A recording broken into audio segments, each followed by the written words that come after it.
Good afternoon on a Saturday afternoon. I got it wrong in the last recording that it was Friday, but it's actually Saturday, so it's the weekend.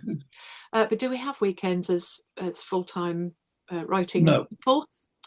Exactly. I'm joined today by the illustrious John Lynch, who will take us through his illustrious, not wishing to repeat myself, career. But we start so I'm Aylesbury in Buckinghamshire. John was just talking about sheep, making me very envious of his countryside location up in Shropshire, a county to my shame, I've never visited. But we have an elderly dog, a 14-year-old dog, so we're going to do the UK this coming year, and so that will be on the list because Good. it sounds very beautiful. And so, yes, John Lynch.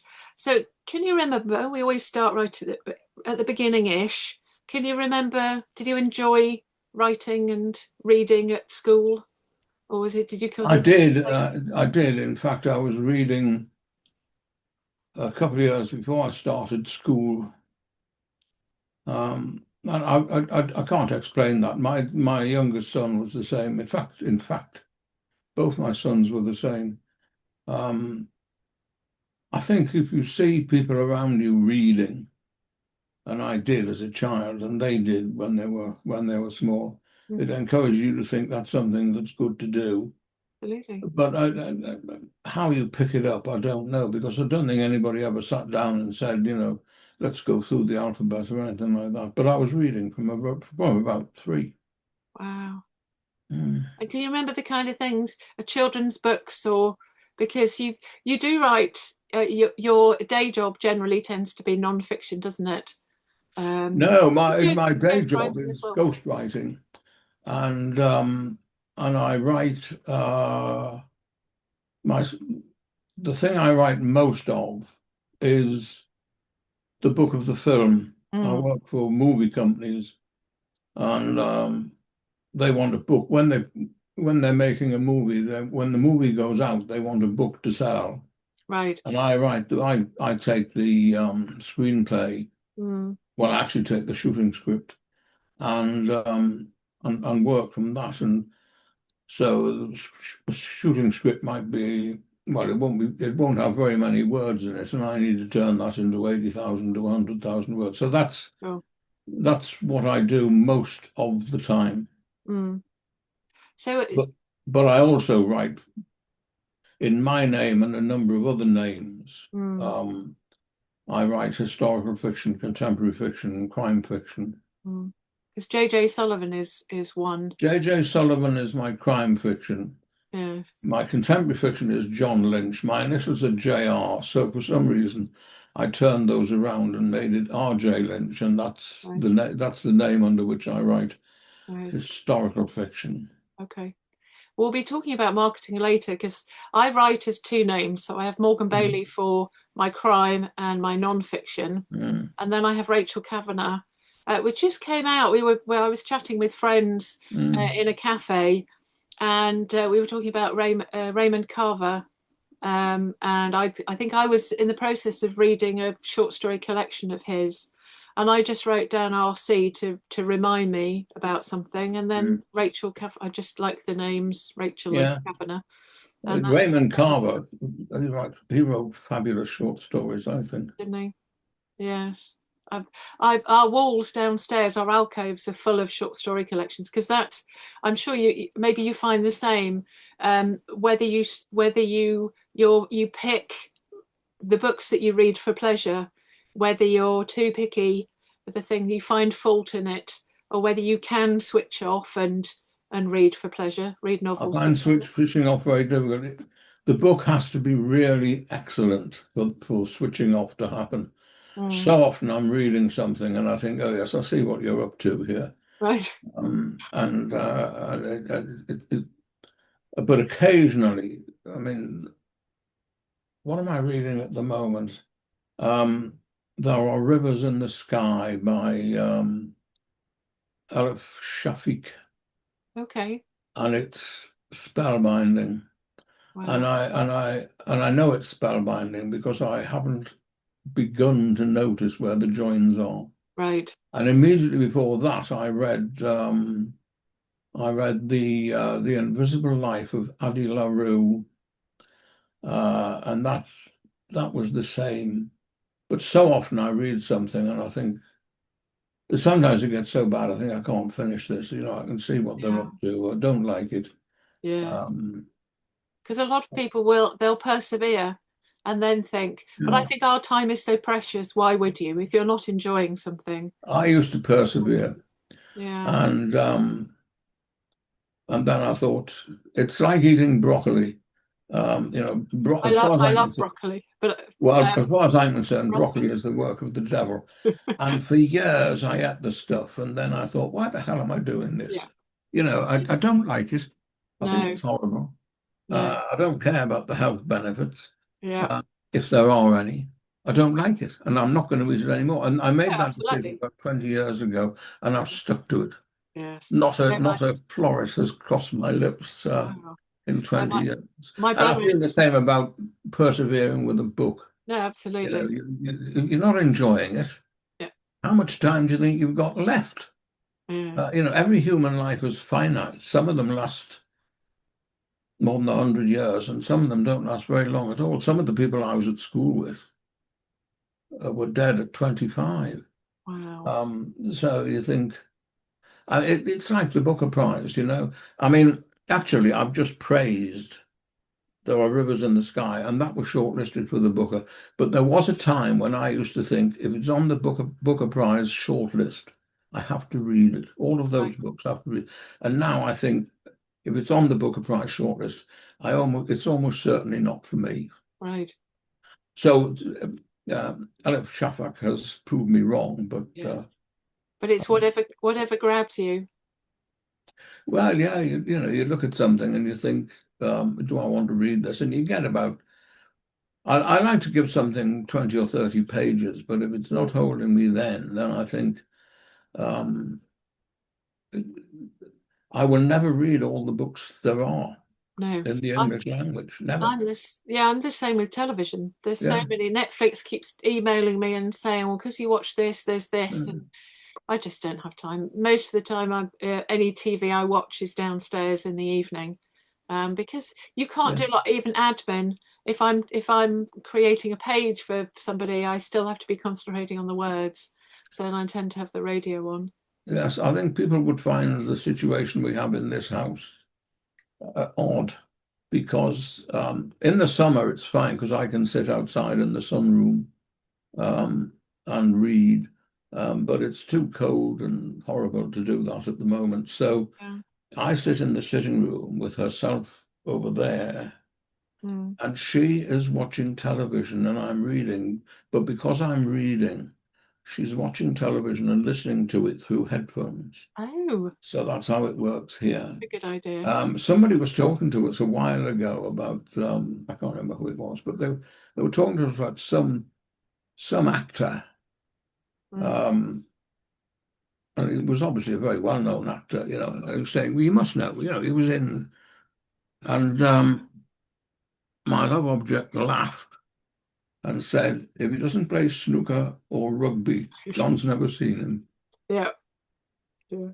That's not quite fair. I'm watching some replays of Smiley's People at the moment, Oh, and really good. I should be watching one tonight. And I've recorded uh, what the hell is it? The Misfits, which I want to watch. Okay. And The Big Lebowski. If you get me and my two sons together, we can do the whole script. Really. Yeah, one after the other. And right now, while you and I are speaking, Mm. I am recording Shaun the Sheep, the movie. Oh, So I can watch bless. it later. Oh, when you're writing, because obviously writing it as a book, scripts tend to be dialogue with a bit of scene Yeah. direction. If there isn't much of a sense of place, so if for instance it's set somewhere um, fictional, Mm. how do you add the description? Do you have a sort of some leeway where you can Yeah, elaborate? I just write it, and but then I never let the book, if I'm ghostwriting, I never let it get too far away from me. Mm, So I tend to send batches of 3,000 to 5,000 words at a time to the movie company right. and say, what do you think of that? Okay. And if they don't like where I'm setting it or what I'm doing with it, or if I've simply got it wrong. Mm, I did one a little while ago that was it was set almost entirely in Las Vegas and in Nevada, just more distant parts of Nevada. I've never been to Nevada. I've spent a lot of time in the States, but I've never been to Nevada. right. Did I say Los Angeles just now? I meant Las Las Vegas. Vegas. Yeah, Yeah. Las Vegas. Yeah. Um, and occasionally I'm corrected. I mean, I will look at things on Google Earth and I will read all sorts of stuff about them. But occasionally, but you get things wrong anyway. A book of mine, Zappa's Mam's a Slapper, which is set up in the Northeast. Mm, Um, a guy I was at school with, where I grew up, and a guy I was at school with wrote to me and he said, "You've missed something out." He said, when you have these guys going down from Newcastle to Tynemouth and then they go up to Seaton Sluice, that's not the way they would go. They would, and I thought, really, yeah. But it all you your just are all your books your own books? They're all self-published, they are now. I right? started out, I was first published in 1989. Mm, And in fact, that publisher asked me to consider ghostwriting the year after. So that's when I started ghostwriting. I mm, didn't know how I felt about that, but I did it and I thought, this is yeah. great. I love this. Yeah. Um, but then, do you remember Hale Books, the publishers of historical fiction? The name rings a bell. Yeah. They they had published some stuff of mine, Mm, quite a few actually. And then back in 1989, they had accepted a book called Just an Upright Man, which was the first book in a historical fiction series. mm, And then they were taken over by another company, and the company that took them over didn't want to get into, they didn't want to publish fiction. They bought a fiction publisher and they didn't want to publish fiction. They wanted to use it as a vehicle to publish guidebooks and stuff like that. right. And that didn't work out for them, and they sold it to No, somebody else, and now it's closed completely. right. Um, How but odd. they wrote to me instead of saying, because I'd already had the first third of my advance, and Right. instead of saying, we don't want to do this anymore, Mm, um, they said, you've got to reduce this from 85,000 words to 50,000 words. And I said, you can get lost. I'm not doing that. no. Um, and you're not getting the first third of your advance back either. And they No. didn't argue with that. They just wanted to get rid of me. Sure.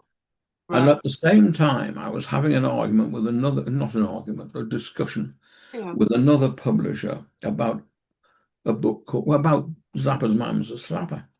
Mm, And they said they weren't entirely sure how they were going to go about selling this. So they were having a big meeting of their sales department. And I said, can I come and talk to them? mm, And the idea, it was as though I'd said something blasphemous. The idea that the author was going to come and talk to the people who sell the book, you yeah. know. And I mean, my career was in selling, my day job for Mm, years. I was 40 years in international sales. right. Um, and so I just thought, I'm not doing this anymore. Now, I remembered, I don't know, well, this rings any bells, but Timothy Moe, do you remember Timothy Moe? He Again, was the a name rings a if we bell. go back 30 years, he was a very, very successful, originally from Hong Kong, I think, I'm pretty sure, but lived in this country, Mm, wrote beautifully and wrote fabulously successful books. Timothy Moe, M-O. right. And And then he had a row with his publisher and he went on his own. Right. He self-published and Yeah. he disappeared from sight. And you could see the big publishers, they ganged up. They thought, we're not having this. We're not. And of course, there was no Amazon at that time. So, No. I mean, I was a bit concerned about going it alone. Yeah. But I thought, I'm going to give this a try because I'm sick of, first of all, you've got these people who've said, cut 35,000 words out of your 85,000 word book. Mm. And then these people are saying, oh, no, you can't talk to our sex. And I thought, to hell with that. So that's when I decided to go it on my own. And of course, by then we had Amazon Yes. and life was a lot easier. Because my reason for asking was because you'd said that this chap had said you'd written something and actually you needed to change it. The Mm. wonderful thing about being self-published is you just go back to your Word document, make all the changes, and Yeah, upload it again. yeah, You can do whatever you like because once a yeah. traditional book is out, you've then got to go to the publisher and say, Oh, yes. "Hands up, I've made a mistake," Yeah. and so And on. Then they unless may you're a not. million seller, Mm, they really, your last week's news, yeah. they've moved on. Yes. Now I was with that one there. It started life as the Serial Data shopping list, and it was picked up by a publisher who I self-published, and then I thought I'd send it out, Mm, and it was picked up by a publisher who was better known for crime, but they had a women's fiction imprint, and but they were known for crime, so it mm, didn't do as well as we wanted, and I was on a 2 book deal, so they did want the second book, but I said, well, actually, no, I'm going no, mm. and so we agreed that it wasn't doing as well as it Yeah. should be doing, and so I got the rights back, so self-published. You've got to do all you've got to do all the work that the publisher would do. Mm, But in the old days, publishers used to do it all for you. And now they don't. no, you still Um, have to be out there to be seen.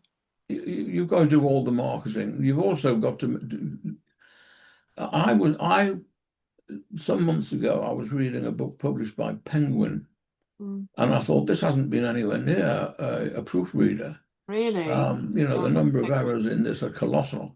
And then Mm. I was reading another one by the same publisher, and that was just the same. So, they're not even doing the basics anymore. No. And I was down at Ingram Spark, who, the people who they print Yeah, on demand yeah, Milton Keynes. um, paperbacks, and I was watching the process. And here were all these, you know, excuse me, you listen to people talking, publishers talking about, and they say, oh, it's print on demand, Well, I was watching Penguin Books going through the print on demand and other publishers, and Ingram Spark, they're doing those books too, Mm, because even if you do a run of 10,000 books, mm, you've got a lot of money tied up in that. And if you're one of the big publishers, absolutely. you've got a huge amount of cash tied up. Mm, And most of those books, the big publishers publish, they're not going to wash their own faces.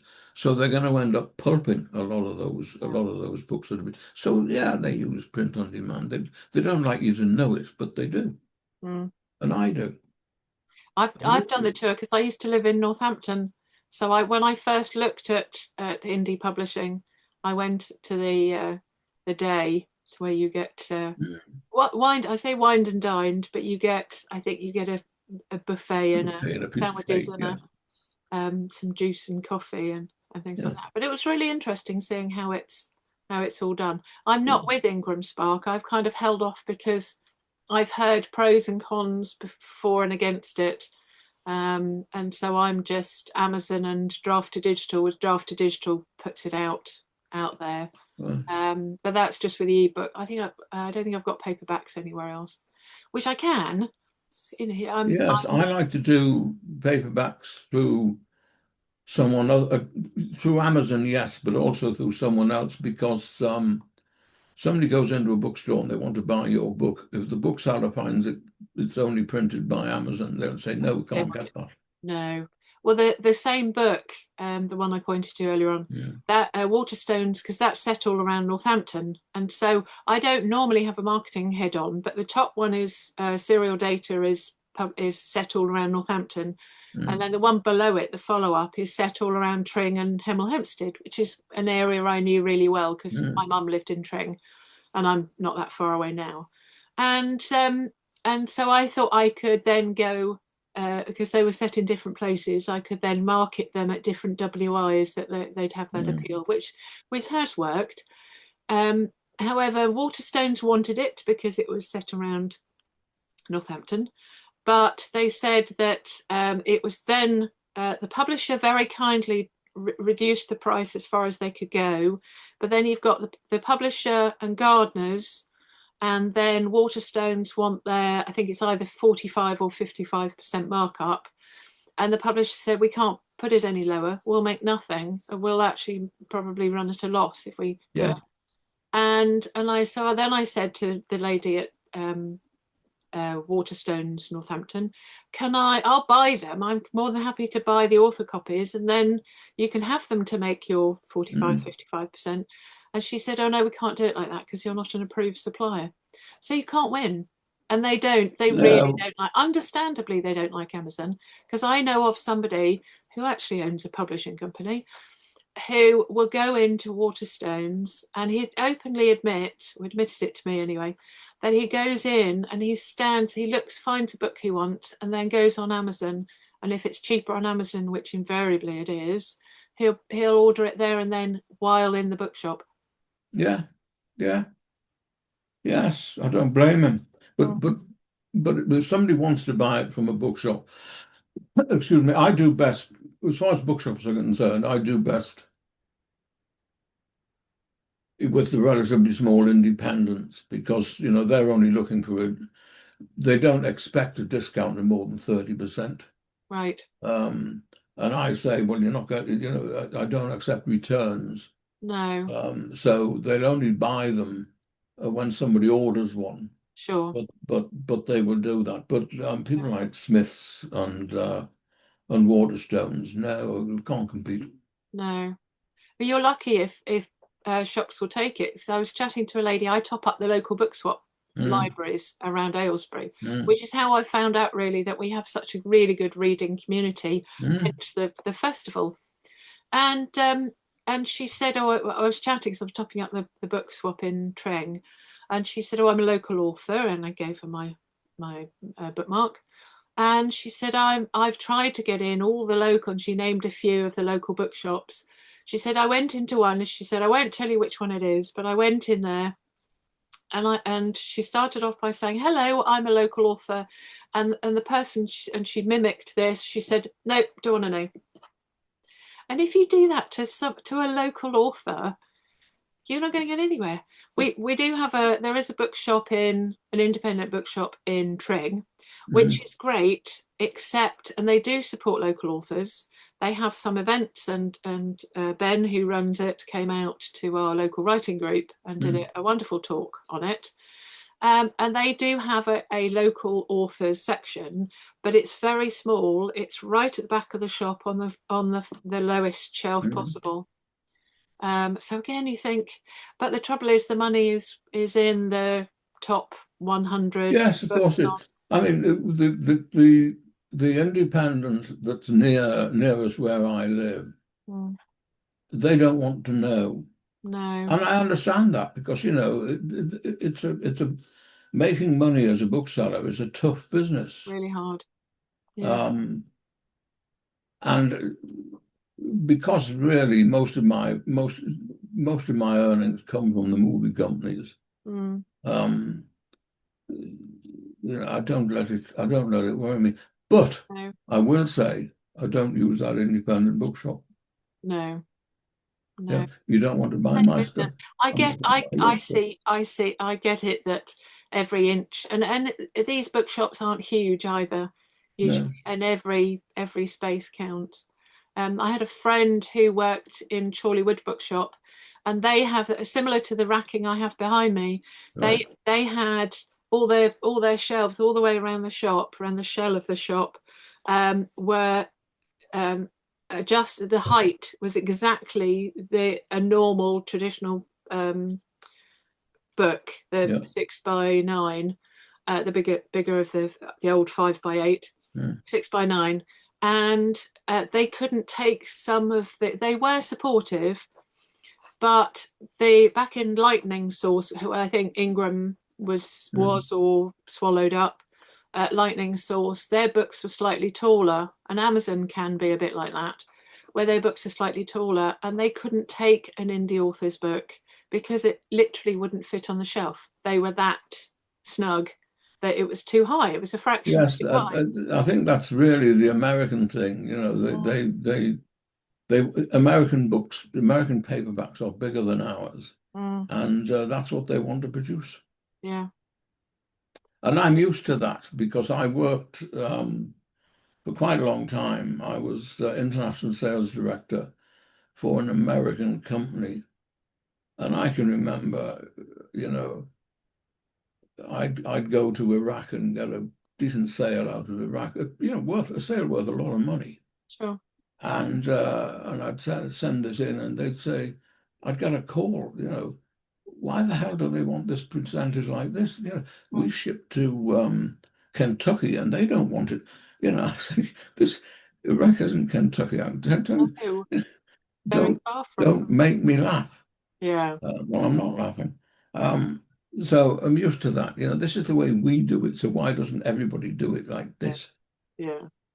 So out of your crime, J.J. Mm. Sullivan, and your historical R.J. Lynch, Yeah, and your day job, if you had to just have one, I mean, this is like saying you've got 3 children, which is your preferred yeah. child. If you only had time to do one, do you know which one you would choose? Is there one you enjoy more over the other? Well, I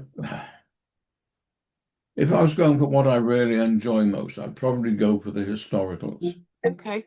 But really, if I had to make that decision,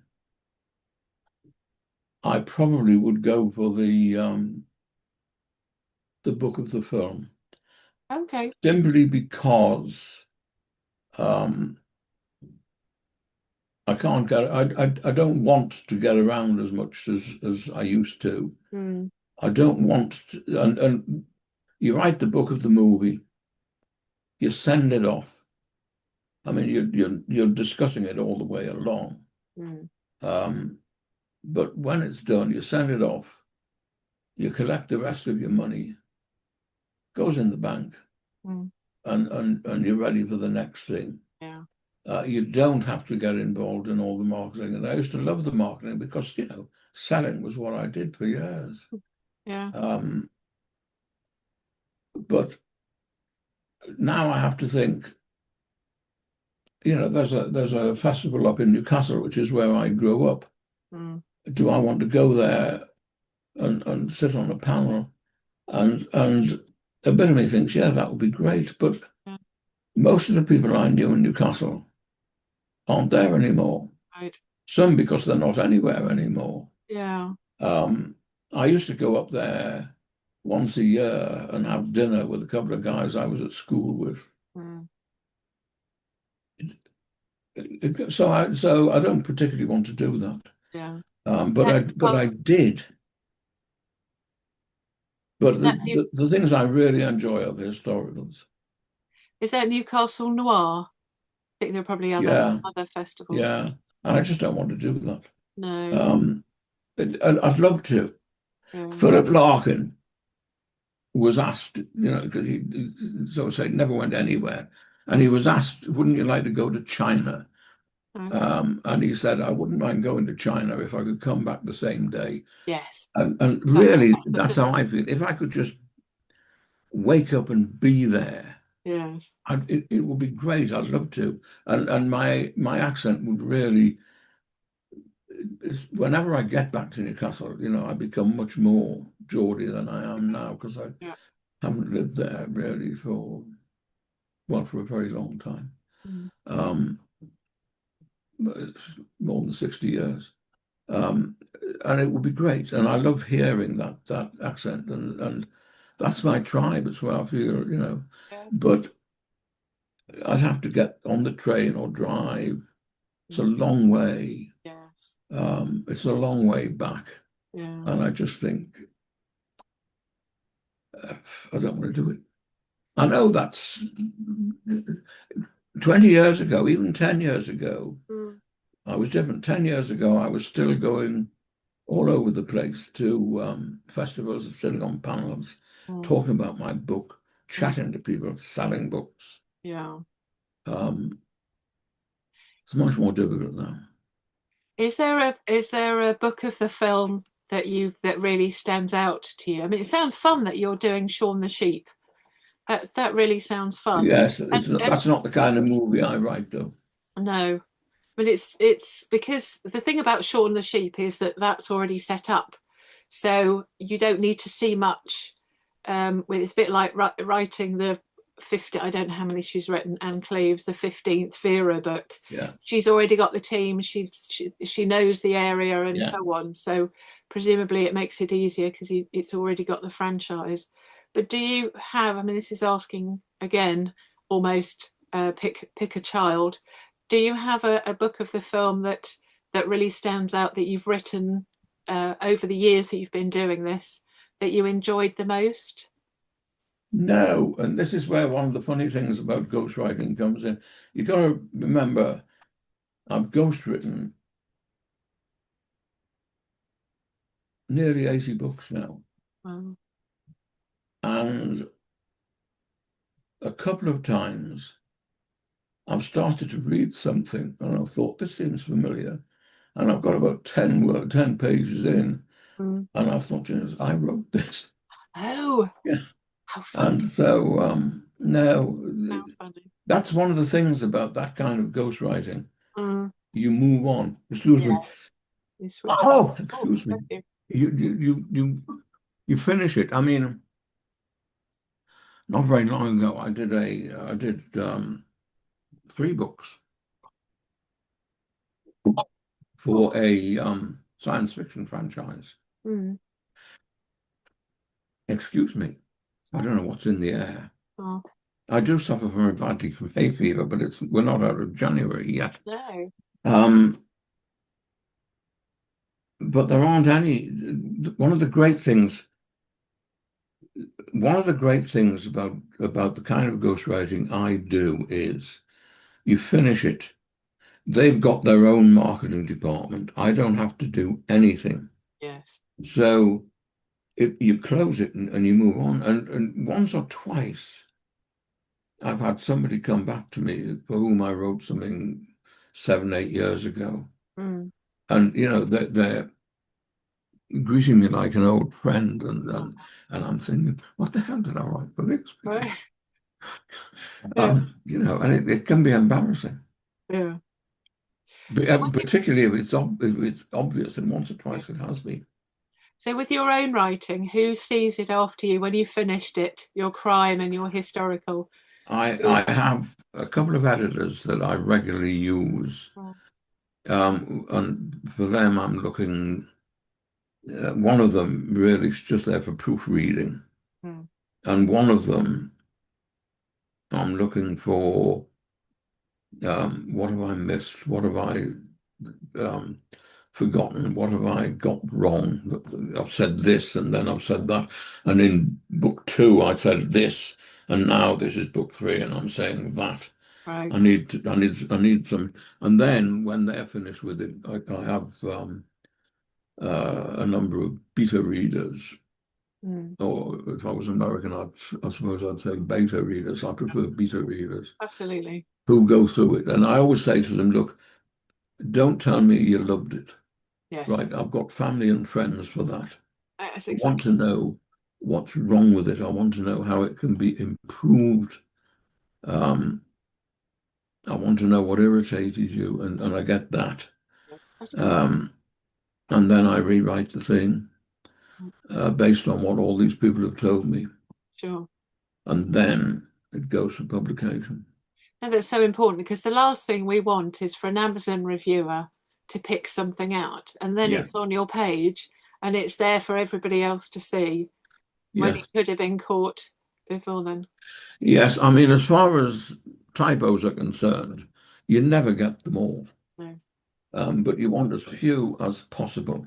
Yes, no, absolutely. Um, and I know there are people who say um, self-published books are not as carefully produced as traditionally published books.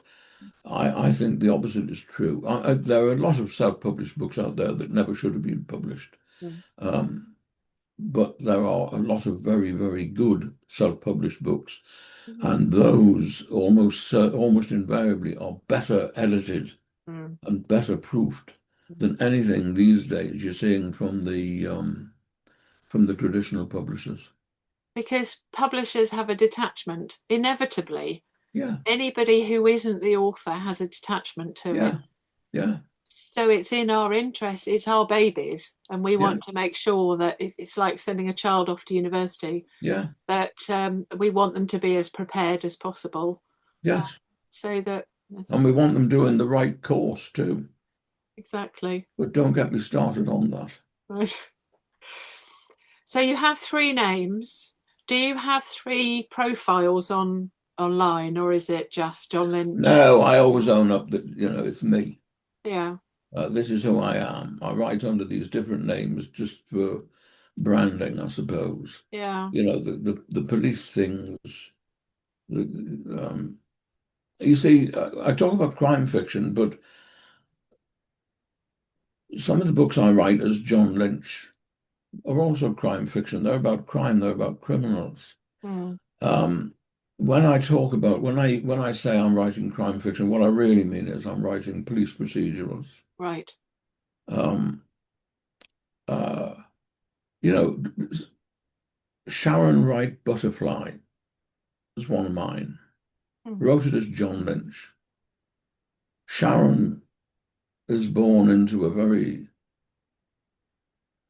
unfortunate family in South London, mm, and she mixes with some real low life and petty criminals, and she's married to one. right.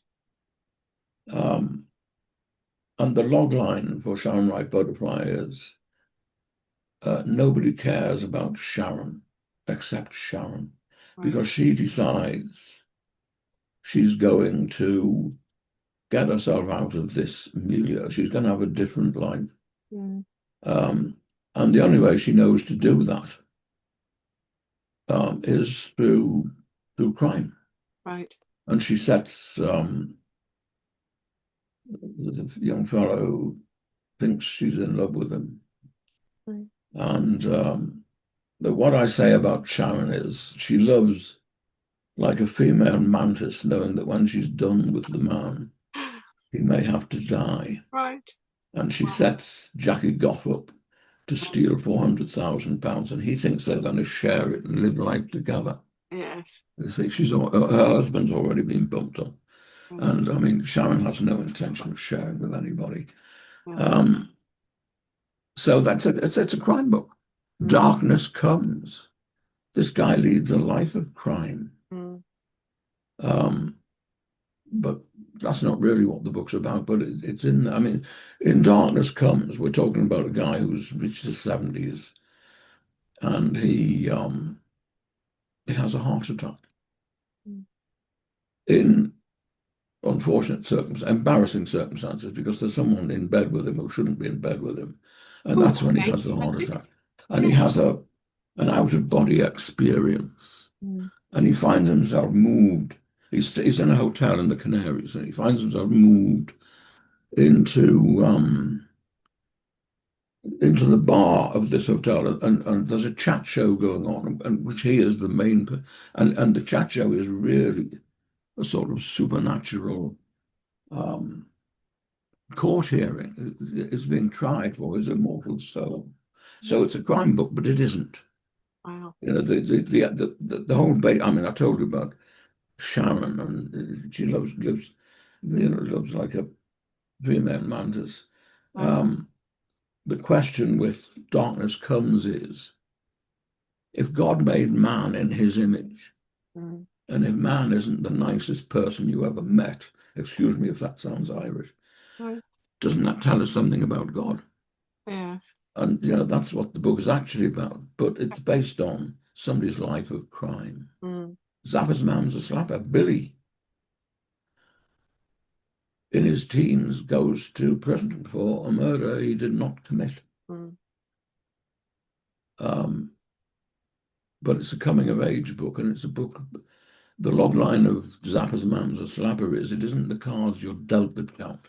It's how you play the hand. Absolutely. And eventually, Billy has a good life, Mm. but Good. it's not without its struggle. Sure. Sure. If there's no Well, conflict, you haven't got a book. I have no subscribers because I never advertise it, but I do a podcast called 300 Words a Day because my favourite statistic is 300 words a day is 109,500 words a year in a Mm, non-leap year. And I record an episode each mm. day, and I can't remember where I was going with this now. You'll have to remind me what you just said. It reminded me of the Well, podcast. I'm talking about books that are actually crime books, but when I talk, they're actually books about crime, but they're not crime books. When I talk about, when I say I write crime as J.J. Sullivan, what I mean is I write police procedurals. Right. I'm afraid it's gone. It's gone out of my Oh, brain, well, as it often does. There we go. I have those all the time, but for me, they are what we Yeah, call them senior moments. absolutely, absolutely. Well, my uncle was a couple of years ago was diagnosed with early onset dementia, and he says about his things, it's just short term. If you say something, he has to write it down. And some of the things he says, I said, my husband and Tim will be 60 next year. We're exactly the same. It's the old Yeah, hereafter. You go upstairs to get something and you stand in the landing or think, okay, what was I hereafter? yeah. Um, and anyway, that is I me. have that I all the do time. tend What to, did I come in here yeah, for? yes, And I have to go out, and then I right, remember. yeah. So tell us how many crime books you've got and how many historical books. Well, at the moment, it's three. In the police procedurals are the Bassetton police series, set in a town called Bassetton, which could be anywhere, somewhere in Middle England. And there are three of them published, and there are two more waiting to be published. They're going through the editing, and then I like to just wait because when I published Sharon Wright Butterfly, I found myself afterwards thinking, I wish I'd given it one more rewrite. Right. So those two Bassetton books are sitting waiting Mm, um, until I'm happy. yes. I will either decide, no, you need to write this one again, you Yeah. need to change this, Yes. or I will. Oh, I think no, they're ready to go. And there are the historicals. That's the James Blakiston series. Right. There are two books published and one waiting, and it's waiting for the same reason, except that there's an added complication, which is I sent it to an American publisher, Mm. and we have a conversation going on at the moment. They may want to publish it because the Batten series is set in the northeast of England and the American colonies in the 1760s Okay. and the 1770s. And of course, there you're leading up to the War of Independence, Mm. in which, may I say, I'm entirely on the colonist side. Right. Um, but if you talk to Americans, almost any American who's not actually a Native American, a First Nation American, Mm. if you ask them what they know about the War of Independence, they know about Paul Revere's ride. They know about the Boston Tea Party. They know about all sorts of things. They know nothing about the great proclamations, never mentioned. Right. George III made the great proclamation in which he said,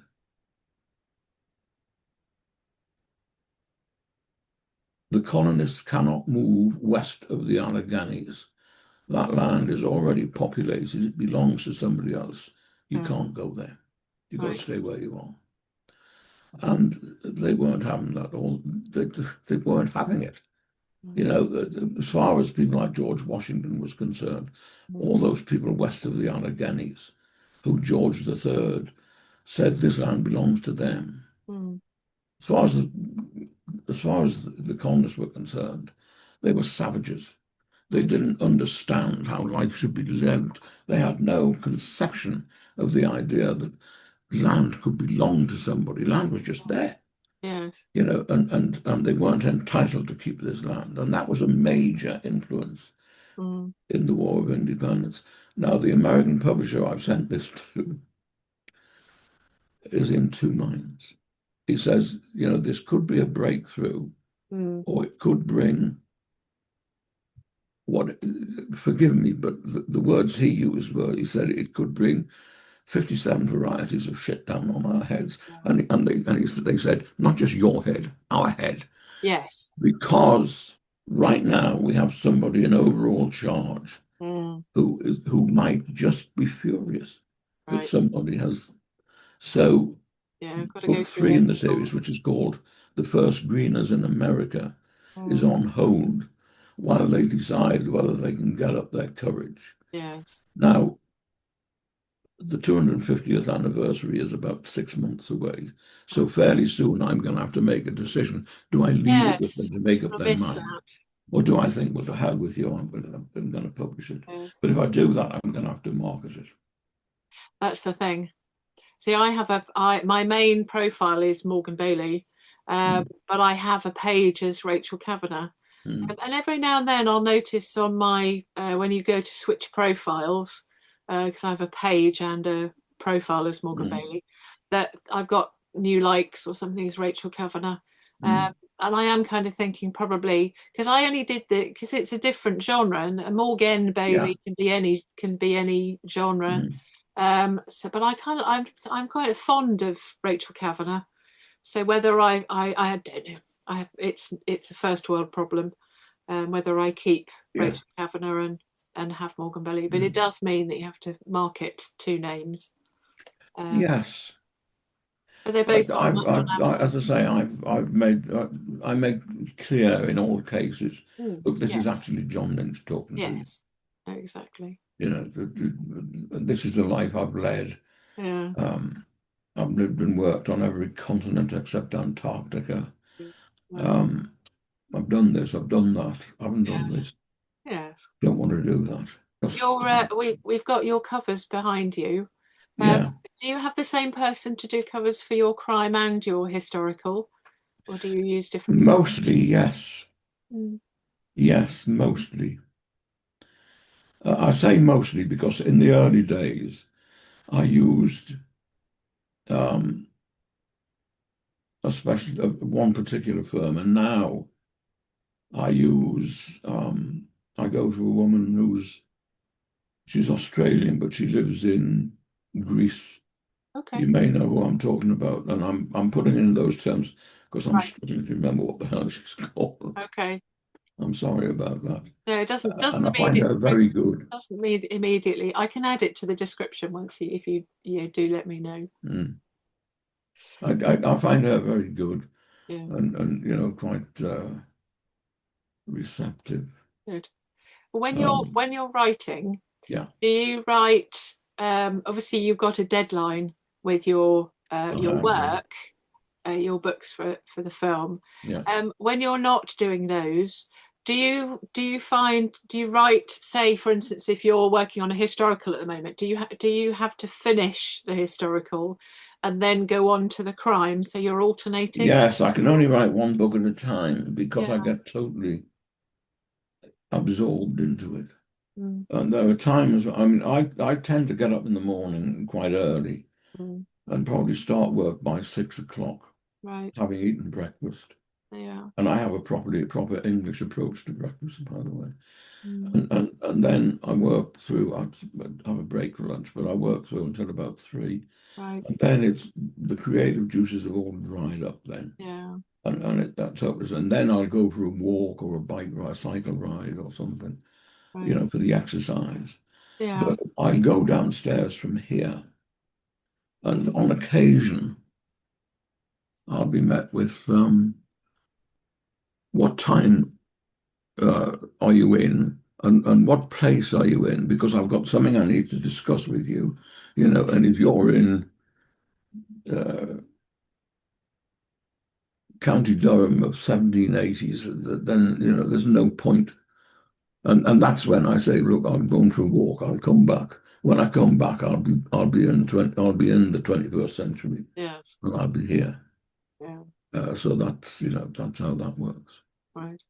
Brilliant. I can't work. I can't write 2 books at a time. No. I have to What? be in the book I'm writing. Yeah. And what are you working on at the moment? I'm working on, um, Apart from Shaun the sheep. yes, No. no, but I mean, what time is it? It's 25 past 3, so I'm not doing any more writing today. No. The time is gone. Um, I'm working on a, a movie. Excuse me.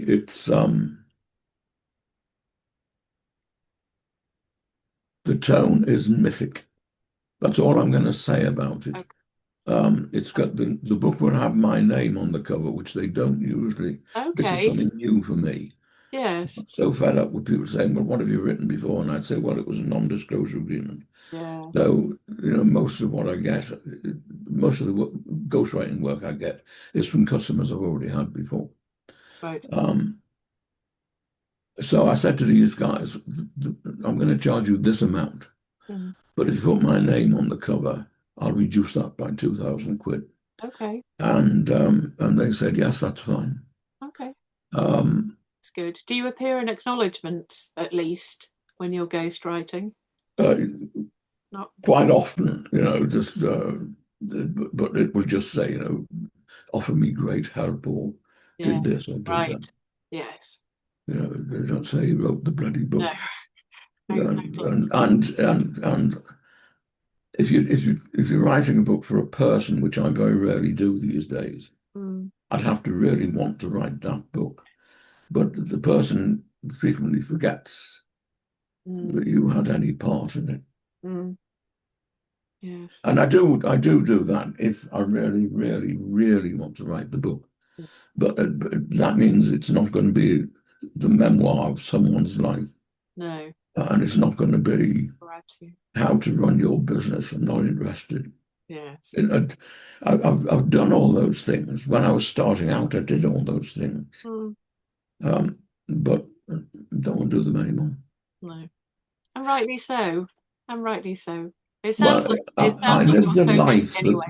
that lent itself because I was spending at least 26 out of every 52 weeks of the year abroad, in the Middle East, Africa, Australia, New Zealand, Southeast Asia. Um, and I would stay in nice hotels. And I'd get up at 5 in the morning, just like I do now, and I'd write until breakfast time. And then I'd come back, I'd go out and see customers, and then I'd come back in the evening. Mm. And if I wasn't having dinner with a customer, I'd edit. Right. So, it was a great help. It was a habit I got into. Oh, I'd love to get up at 5 o'clock in the morning. Unfortunately, Tim is a night owl. So I invariably go, unless he has to get up particularly early for a meeting or something, then I'm usually the one going to bed first. And I would love to go to bed at 9 o'clock and get up at 5 and crack on. Well, Get, that's about what I do. I'm rarely up yeah, after 9. yeah. No, it'd just be nice because I like if when I start early, I like getting to 10 o'clock and feel that you've almost done a day's work Yeah. already. Yeah. And you've still got plenty of the day left. Yes. And Anyway, I aim at more than 300 words a day, by the way. yes, yes. Well, it is your, say career. It is a career, but it is. It is. yes, Yes, you're I've written about living. 3,000 today. I won't be writing any more. Right, right. But I might be picking them apart um, after dinner and thinking that could have been better. And you mentioned to me previously that you use Dragon Dictate. I think we Yes. had this conversation before, Yeah. and I said I used it back in the day, so it'd be pre 2011 because I've had a Mac since 2011. Mm. And I found, because I type really quickly, I was secretary for Yeah. 20, 30 years, and so I type really quickly, and I could never dictate. It would never, and also it wasn't very accurate. So I would No, back dictate, in and I'd have to go 2011, back and change so much of it that it just wasn't worth doing. I used the early versions of Dragon. I tried them, Mm, and I just thought this is useless. yeah. Excuse me, but now, and for the last 5 years or so, it's been very good. Yes. Yes. At least for me. You have to spend time training it. Yes. Exactly. I wasn't But that patient. if you come from Newcastle, as I do, if you're a Geordie, you Yeah. have an advantage because you're one of the tiny minority of people who speak the only completely pure and unaccented form of English on the planet. You Okay. see, so it's easier for me to dictate because Right. Dragon can understand what I'm saying. Yes. Yeah.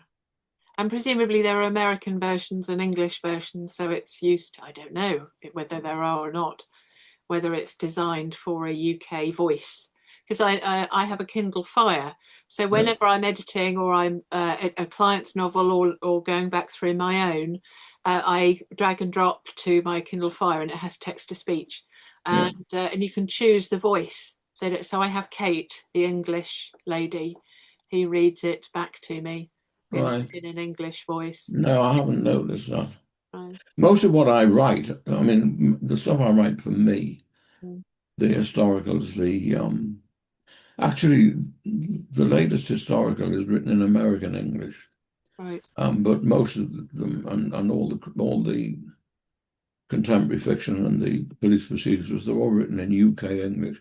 But almost everything I ghostwrite is American English Mm. because that's when Mike. Yes, you're right. When we Zoom, it's a bit of a bugger because most of my most of my ghostwriting customers are in LA Yes. So or hours thereabouts. behind.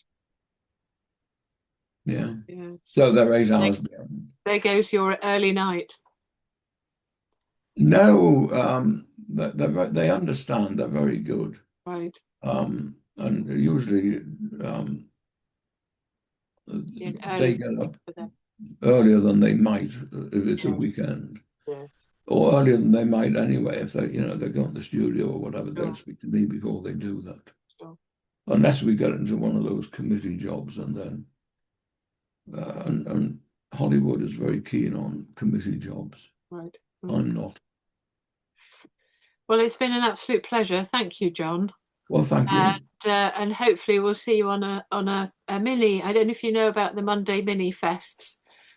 We were partway through the festival on Sunday, and I sat there thinking, listening to the moderator and Mm. the panel, that I didn't want to wait another 6 months until we do more online sessions. So I came up with Monday mini fests.